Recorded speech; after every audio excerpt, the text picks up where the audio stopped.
오늘은 말라기 3장 10절에서 12절까지 말씀 묵상하겠습니다. 3장 10절에서 12절까지 말씀입니다. 말씀 읽습니다. 만군의 여호와가 이르노라. 너희의 온전한 11조를 창고에 들여 너희 집에 양식이 있게 하고 그것으로 나를 시험하여 내가 하늘문을 열고 너에게 복을 쌓을 곳이 없도록 붙지 아니하나 보라.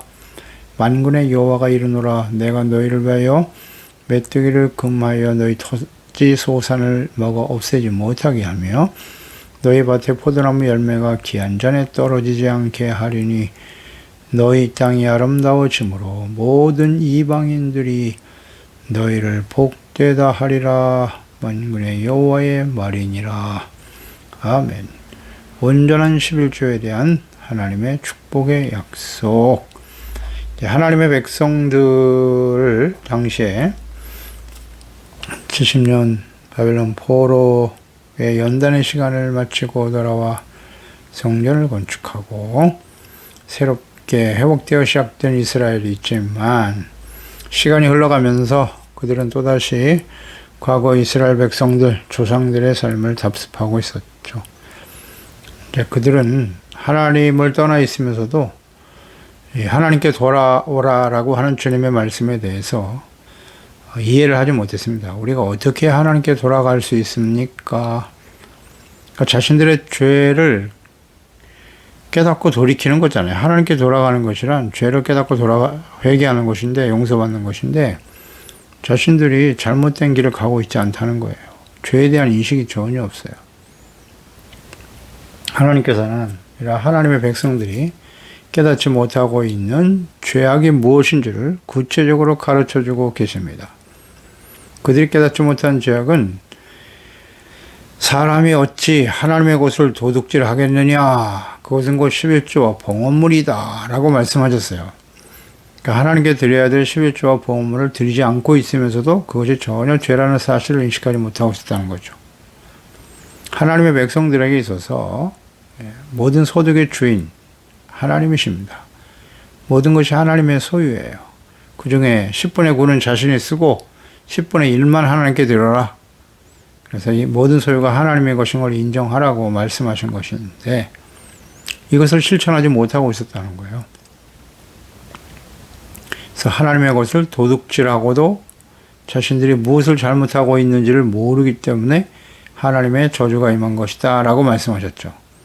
전혀 깨닫지 못한다는 게 문제예요. 그래서 하나님의 자녀 백성들은 하나님의 소유를 맡아서 관리하는 청지기로서 살아가는 거예요. 하나님의 것을 맡아서 관리하는 것이지만 마땅히 11조 헌물을 하나님께 드리는 것이 맞죠. 그럼에도 불구하고 하나님께서는 이것을 순종하는 자에게 축복을 약속하고 계시네요. 10절에 너희의 온전한 11조를 창고에 들여 너희 집에 양식이 있게 하고 그것으로 나를 시험하여 내가 하늘문을 열고 내게 복을 쌓을 것이 없도록 붙지 아니하나 보라 라는 말씀을 하셨어요. 그러니까 당시에 이스라엘 전체가 하나님의 것 11조 헌물을 도둑질하고 있었다고 책망하셨죠. 이어서 마땅히 드려야 될 11조를 드리는 자들에게 또한 축복의 약속을 주고 계십니다. 너희의 온전한 11조라고 말씀하셨네요. 온전하다라고 하는 건 히브리의 콜이네요. 콜. 이것은 모두, all 혹은 perfect, 완전하다. 이 두 가지 의미를 가지고 있어요. 그러니까 자신의 소득의 10분의 1 모두를 드린다는 거예요. 정확하게 모두의 11조를 하나님께 드린다. 모두, 온전히 드린다는 의미겠죠. 모두를 드린다. 소득에 대한 10분의 1에 대해서 말이죠. 그것이 가축이든 혹은 무슨 곡물이든 어떠한 소득이든 간에 10분의 1을 온전히 모두 드린다. 완전하게 드린다는 뜻이에요. 11조는 하나님의 백성들에게 하나님께서 명령하신 거예요. 신명기 14장 22절에 너는 마땅히란 말 쓰셨죠. 매년 토지소산의 11조를 드려라 라고 말씀하고 있죠. 이 11조에 대한 하나님의 말씀은 율법서에 뭐 가득합니다. 그러니까 11조는 언약의 백성들이 마땅히라고 하셨으니까 반드시 실천해야 될 하나님의 명령이죠. 이 구약 시대에만 그러냐? 그렇지 않죠. 예수님께서도 11조에 대해서 분명히 언급하셨어요. 마태복음 23장 23절에 화 있을진저 의식하는 서기관과 바리새인들이요 너희가 박하와 회양과 근처의 11조는 들이되 율법에 더 중한 바 정의와 긍휼과 믿음은 버렸도다. 그러나 이것도 행하고 저것도 버리지 말아야 할지니라 라고 말씀하셨죠. 11조를 마땅히 드리고 있으면서도 더 중요한 정의, 긍휼, 믿음 이런 것은 버리고 있었다는 거예요. 경건의 모양은 있으나 경건의 능력은 부인하는 사람들이었다는 거죠. 그런 사람들에게는 화 있을진저 바리새인들이 이렇게 외식하는 모습을 가지고 있었다는 거예요. 그리고 창고에 들여 나의 집에 양식이 있게 하라. 나의 집 창고 성전에 양식이 있게 하라는 거예요. 온전히 헌신하여 11조를 드림으로써 양식이 풍성하게 하라. 성경에 보면 히스기야 왕 때에 이런 기록이 있습니다. 역대하 31장 9절 이하에 히스기야가 그 더미들에 대하여 제사장들과 레위 사람들에게 모르니 사독의 족속 대제사장 아사랴가 그에게 대답하여 이르되 백성이 예물을 여호와의 전에 드리기 시작함으로부터 우리가 만족하게 먹었으나 남은 것이 많으니 이는 여호와께서 그의 백성에게 복을 주셨음이라. 그 남은 것이 이렇게 많이 쌓였나이다. 그때 히스기야가 명령하여 여호와의 전 안에 방제를 준비하라 하므로 그렇게 준비하고 성심으로 예물과 11조와 구별한 물건을 갖다 두고 레위 사람 고나냐가 그 일의 책임자가 되고 라는 말씀이 있어요. 히스기야는 하나님을 경외한 왕이죠. 그래서 그때 히스기야 왕 때에 나라가 강성하여지고 영육간에 풍성한 복을 받았어요. 하나님을 경외하는 왕 히스기야로 인해서 모든 백성들이 하나님을 경외하였던 시대죠. 그때 이제 하나님께 드리는 11조 예물이 너무 차고 넘쳐서 하나님의 성전에 이것을 보관하는 창고를 지었다라는 것이거든요. 창고에 들여 나의 집에 양식이 있게 하라라는 이 말씀과 연결해서 묵상해 보면 히스기야 때 이렇게 하나님의 성전에 헌물이 가득하였다. 이것은 하나님의 백성들이 하나님을 경외하는 마음이 있었다는 거죠. 그래서 속죄 제물, 또 하나님께 감사하는 제물, 또 하나님 앞에 온전한 11조 헌물을 잘 하나님 앞 성전에 나와서 드렸다는 거죠. 그래서 히스기야 시대에 강성했다. 차고 넘치잖아요. 거기에 가득 채웠다. 하나님의 성전을 가득 채워 방을 별도로 만들어서 채울 정도로 풍성하게 되었다. 그러니까 하나님께서 복을 주시니까 이렇게 가득 채워질 수 있었다는 거예요. 이런 자세로 하나님께 헌신하라는 거죠. 이것은 히스기야 시대의 그 강성함, 하나님의 축복을 받은 이스라엘. 이어서 그것으로 나를 시험하여 내가 하늘문을 열고 너에게 복을 쌓을 것이 없도록 붙지 아니하나 보라. 그 온전한 11조를 드리고 하나님을 시험해 보라. 이런 말씀을 하셨어요. 원래 하나님을 시험하는 것은 율법에 금하는 일이에요. 하나님께서 절대 하나님을 시험하지 말라고 하셨는데 이 11조와 관련해서는 하나님께서 시험해 보라 라는 말씀을 하시네요. 그러니까 이 온전한 11조를 드리는 자에게 하나님께서 이 축복의 약속을 지키시는지 아니하시는지를 테스트해보고 입증해보라 라고 말씀하시네요. 그래서 이 말씀의 의미는 하나님께서 온전한 11조를 드리는 자들에게 풍성한 제물로 갚아주실 것을 확실히 보장하시는 약속의 말씀인 것입니다. 하나님을 시험해보라는 거예요. 하나님의 아주 강력한 의지잖아요. 의지. 반드시 하나님이 채워주시겠다고. 마땅히 드려야 할 일인데 하나님께서 더해 주신다. 이런 재물을 더해 주신다라는 걸 우리가 생각해 봐야 돼요. 그러니까 하나님께서는 그 11조를 드린다라고 하는 그 의미를 잘 생각해야 돼요. 11조를 드린다는 것은 중요한 것은 나의 소득의 모든 것이 하나님의 것임을 인정하는 게 중요해요. 10분의 9는 내 거고 10분의 1만 하나님의 것이 아니라 모든 것이 하나님께로부터 왔다. 그리고 나는 청지기로서 하나님이 내게 맡겨주신 것은 하나님의 나라와 또 어려운 이웃들을 위해서 돕는 일에 헌신하며 쓰는 것이다. 이런 생각을 가진 사람들에게 하나님께서 계속 부어주시겠다는 거죠. 그저 자신의 욕망을 채우기 위해서 더 많은 창고를 짓고, 그건 어리석은 부자고요. 하나님 것이니 나는 주님을 위해서, 이웃을 위해서 사용할 것이다. 이게 11조를 드리는 개념이거든요. 근본적인 정신이에요. 그런 사람에게 하나님이 더해 주신다는 거죠. 풍성하게. 당연하죠. 쌓는 재물은 다 썩는 거예요. 예수님께서 말씀하셨잖아요. 너의 재물을 하늘에 쌓아두라고 말씀하시잖아요. 이 세상에 쌓아두는 것은 다 썩어버릴 수밖에 없다. 그러니까 하늘에 쌓아두는 방법은 뭐라고요? 하나님의 나라와 혹은 어려운 이웃들을 위해서 함께 나누는 거예요. 하나님의 나라, 복음을 위해서 헌신하며 드리는 것, 그것이 하늘에 쌓아두는 거잖아요. 이걸 실천하는 사람에게 더해 주시겠다는 의미겠죠. 그 11조의 근본적인 정신, 하나님의 뜻을 잘 이해하는 것이 필요해요. 하나님께서 이와 같은 복을 내려주시겠다라고 약속을 하셨어요.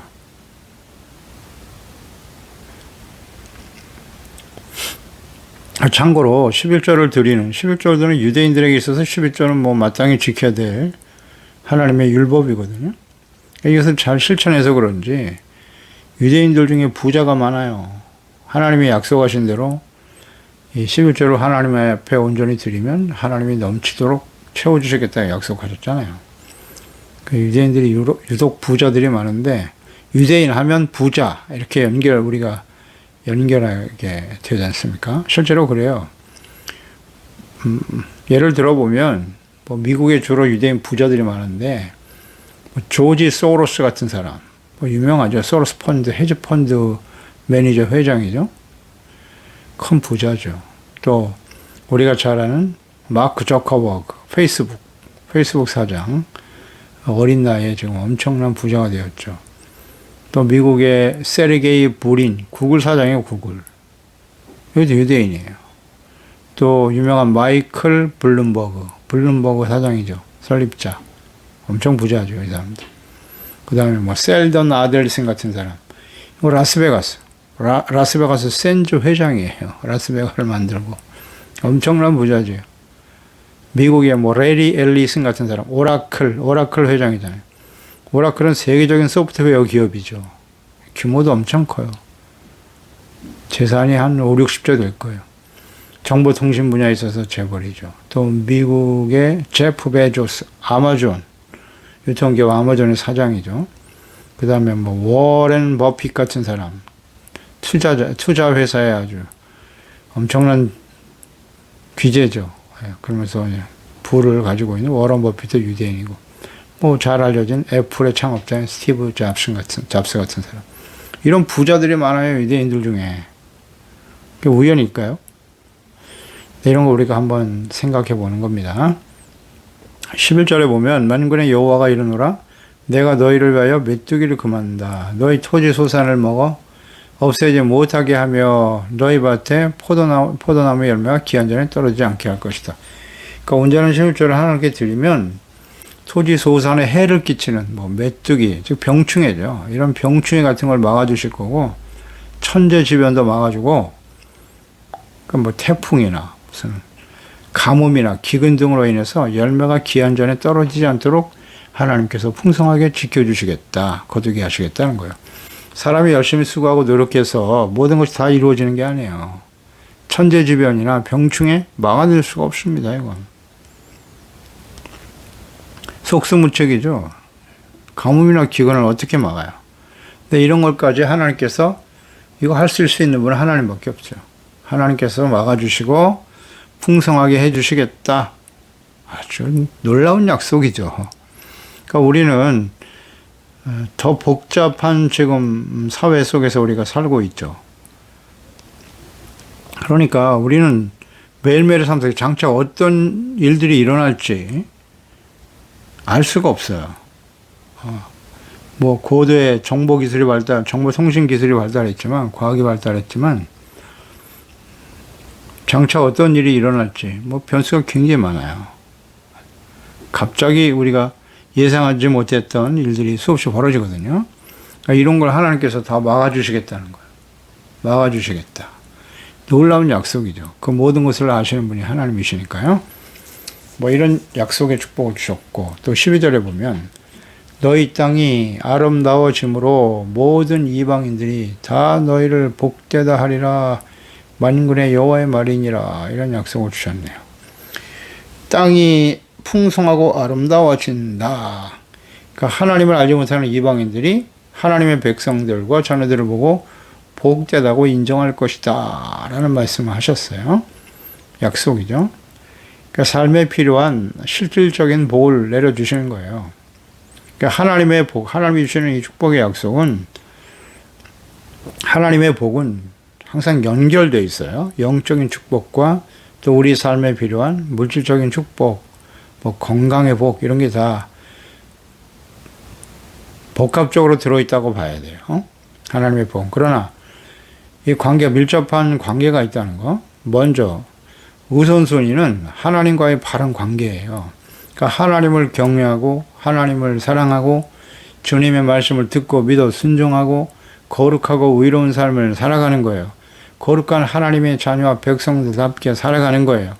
또 끊임없이 자신들의 죄를 하나님의 말씀, 율법의 말씀을 통해서 깨닫고 겸손히 성전에 나가 제사와 예배를 드리며 하나님과 화목하고 또 감사하는 마음으로 온전한 11조를 하나님께 드리는 일. 이거 한 문장으로 요약하면 하나님의 나라와 그의 의를 먼저 구하는 삶이죠. 이게 바로 복이에요. 영적인 복이란 말이죠. 복의 가장 중요한 우선순위. 하나님과의 올바른 관계죠. 하나님, 나의 나라가 아니라 하나님이 다스리시는 하나님의 나라. 나는 그분의 말씀에 순종하는 의롭고 거룩한 백성이 되어 살아가는 것, 이게 복이라고요. 복의 핵심이에요. 이게 본질이라고요.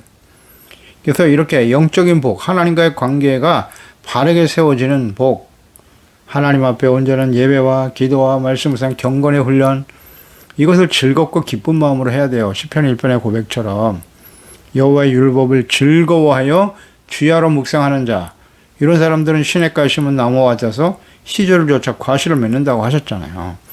그러니까 하나님과의 관계가 바르게 되어지는 거예요. 하나님을 예배하고 주님의 말씀을 듣고 지켜 순종하는 거룩한 하나님의 자녀와 참된 예수 그리스도의 제자로서 주님을 따르는 삶이 진정 우리의 삶의 우선순위가 되어야 되고, 그것을 기쁘고 즐거운 마음으로 해야 돼요. 이게 복이에요, 이런 사람이. 이게 영적인 복이란 말이에요. 그럴 때 우리의 삶에 필요한 모든 것을 하나님이 더하여 주시더라. 아멘. 약속이고, 이 말씀이 그대로 성취된 예가 성경에 뭐 많이 나와 있는데요. 그 중에 우리가 솔로몬을 살펴보죠. 열왕기상 3장 9절 이하죠. 누가 주의 이 많은 백성을 재판할 수 있사오니까 하나님 앞에 1,000번제를 솔로몬이 이제 어린 나이에 왕이 돼서 드리고 있을 때 하나님께서 꿈속에 나타나셨잖아요. 내가 1,000번제를 드리고 기도하는데 내가 너에게 무엇을 해줄까, 무엇을 원하느냐라고 물으셨잖아요. 그때 한 말이에요. 듣는 마음을 종에게 주사 주의 백성을 재판하여 선악을 분별하게 하옵소서. 솔로몬이 이것을 구하매 그 말씀이 주의 마음에 든지라. 이에 하나님이 그에게 이르시되 내가 이것을 구하도다. 자기를 위하여 장수를 구하지 아니하고 부도 구하지 아니하며 자기의 원수와 생명을 멸하기도 구하지 아니하고 오직 송사를 듣고 분별하는 지혜를 구했다.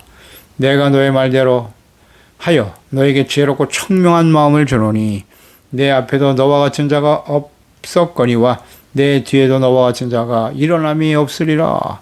내가 또 내게 구하지 아니한 부와 영광도 내게 주노니 내 평생의 왕들 중에 너와 같은 자가 없을 것이라. 아멘.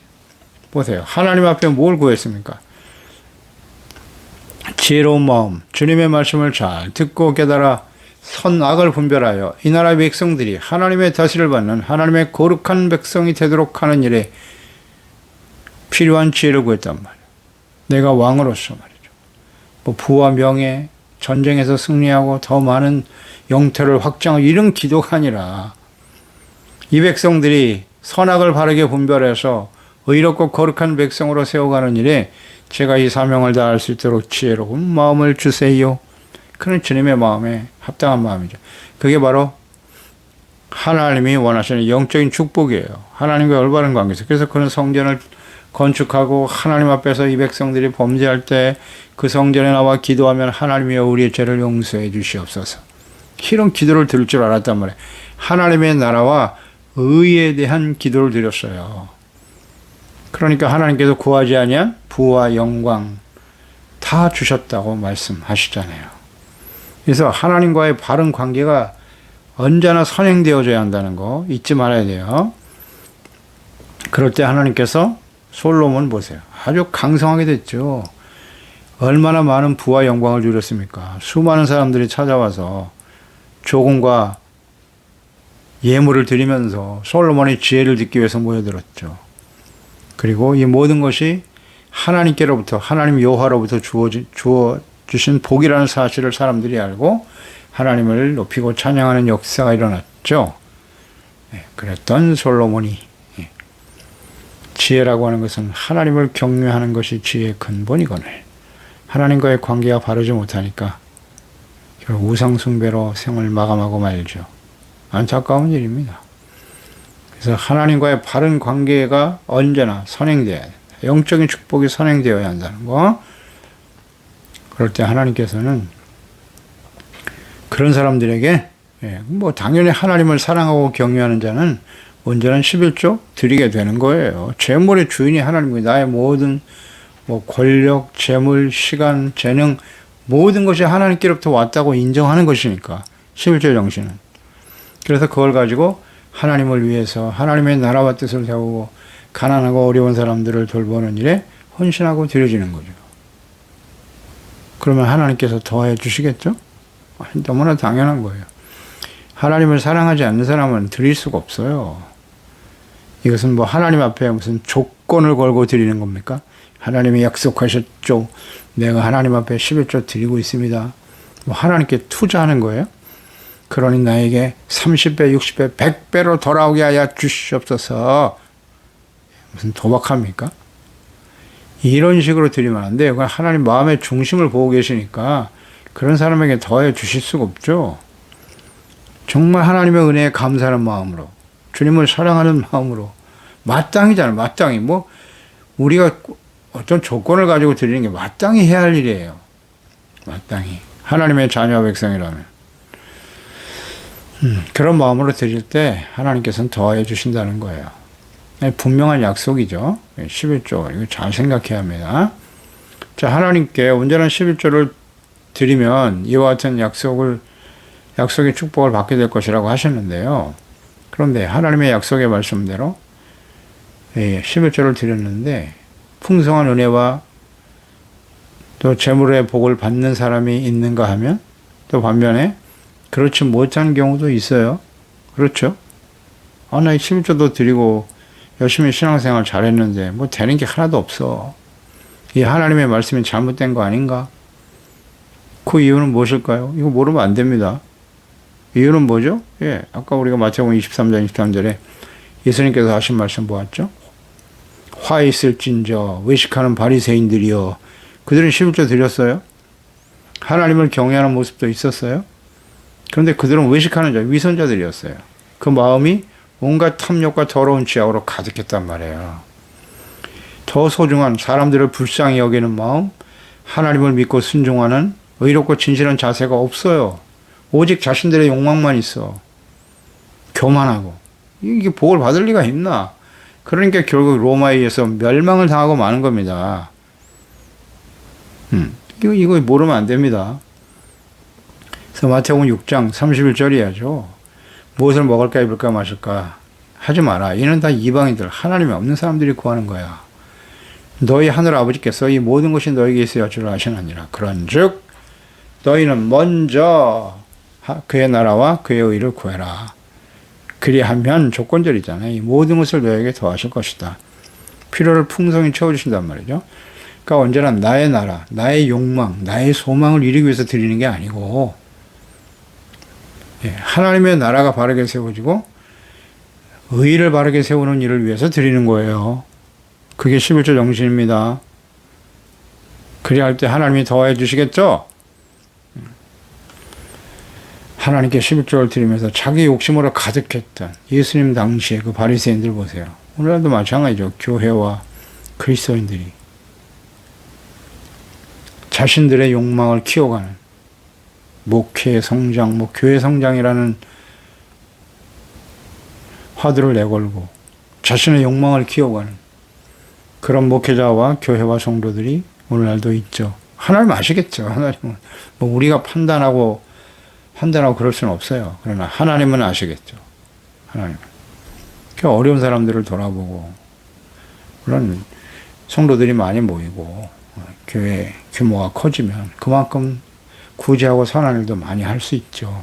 그것 자체를 우리가 부정하려고 하는 것이 아니고 하나님 앞에서 어떠한 자세로 그 중심을 보고 계시니까요. 주님의 나라와 의를 위해서 구하는 것인지 자신의 욕망을 키워가는 것인지 잘 생각해야 합니다. 그래서 요한복음 15장 7절 이하에도 보면 너희가 내 안에 거하고 내 말이 너희 안에 거하면 무엇이든지 원하는 대로 구하라 하셨어요. 그리하면 이루어질 거라고 하셨고요. 열매를 많이 맺으면 아버지께서 영광을 받으시고 너희는 내 제자가 된다. 아버지께서 나를 사랑하신 것 같이 나도 너희를 사랑하였으니 사랑 안에 거하라. 이런 게 영적인 축복인 거예요. 아버지의 계명을 지켜 그의 사랑 안에 거한 것 같이 너희도 내 계명을 지키면 내 사랑 안에 거할 거야. 이렇게 주님과 함께 주님의 사랑 안에서 주님과 함께 살아갈 때 내 기쁨이 너희 안에 있어 너희 기쁨을 충만하게 할 것이다. 이런 기쁨과 평안이 넘치는 영적인 복을 받게 되면 사실 하나님이 주신 이 재물인데 이것을 자기의 것이라고 생각하면 남들에게 나눠주는 것이 불가능해요. 하나님 앞에 기쁨이 충만한다 그랬잖아요. 기쁨이 충만하다. 하나님께 드리는 게 기쁨이에요. 기쁨. 내가 무슨 대가를 바라는 게 아니고요. 드리는 것 자체가 기쁨이고 어려운 사람과 나누는 것 자체가 기쁨인 거예요. 기쁨이 충만해져요. 하나님의 것을 하나님께 돌려드리는 거니까 너무나 당연한 일이죠. 이런 마음으로 헌신하는 것이 필요하다. 이게 바로 하나님의 나라와 그의 의를 먼저 구하는 11조의 근본적인 하나님의 뜻과 본질과 연결되어 있는 거예요.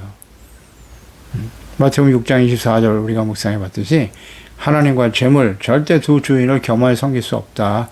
하나님을 주인으로 섬기든지 재물을 주인으로 섬기든지 우리가 하나님이 우리의 삶의 주인이니까 마땅히 드릴 수 있는 거예요. 그거 아직도 아깝다. 해서는 안 된다. 11조는 더 이상 할 필요 없다. 솔직히 질문해 봐야 돼요. 재물이 나의 주인은 아닌가? 아깝잖아요. 내가 어떻게 해서 번 건데 이것을 드리라니. 아까우면 그거는 진정한 그리스도인이라고 볼 수 없어요. 기쁨으로 드려야죠. 기쁨으로. 감사하는 마음으로. 11조에 대한 하나님의 뜻, 그럴 때 하나님의 약속이 온전히 이루어지게 되는 거예요. 더 채워주시겠죠. 자신의 욕망을 채우는 일은 절대 하나님이 역사하지 않습니다. 분명히 우리는 이 말씀에 대한 이해가 있어야 합니다. 기도하겠습니다. 하나님 아버지, 오늘도 하나님의 백성들에게 하나님께서 하나님 앞에 심각한 죄를 범하고 악을 행하면서도 깨닫지 못하는 것을 안타까워하시면서 책망하셨습니다. 우리가 하나님 앞에 어떤 죄를 졌나요? 그때 하나님께서 이 말라기 3장에 말씀하신 것은 하나님의 것을 도둑질하고 있었다. 그런데 전혀 깨닫지 못하고 있었다는 거죠. 11조와 헌물, 이것은 하나님의 소유다. 하나님의 것을 도둑질하는 일이 있어서는 안 된다고 말씀하시고요. 이것을 실천하고 하나님께 감사하는 마음, 주님의 은혜, 주님을 사랑하는 마음으로 감사와 사랑으로 헌신하며 드려질 때 하나님께서는 우리에게 더 많은 것으로 갚아주시고 영적인 복이죠. 먼저 하나님과 함께 주님의 말씀 앞에서 의롭다함을 얻고 주님과 화목하고 하나님의 말씀 앞에 우리의 죄를 버리고 용서받고 하나님과 화목하고 하나님을 예배하고 주님의 말씀을 따르는 것이 우리의 가장 큰 즐거움이요 기쁨이 되게 하시고 우리에게 재물을 능력을 주신 분이 하나님이심을 인정하고 헌신할 때 하나님께서는 더 많은 것을 채워주시겠죠. 우리는 재물에 대해서도 청직이라는 거 잊지 말고요. 그래서 하나님의 나라를 위해서 더 어려운 이웃들을 위해서 함께 나누는 일에 더욱더 쓰임받는 저희들이 되게 하시옵소서. 그래서 우리의 주어진 생애 동안에 하나님을 바르게 경외하고 섬기고 하나님이 주시는 재물과 복을 주님의 나라와 뜻을 이루어가는 일에 온전히 풍성하게 헌신하며 쓰임받는 복된 삶이 되게 하여 주시옵소서. 예수님의 이름으로 기도드리옵나이다. 아멘.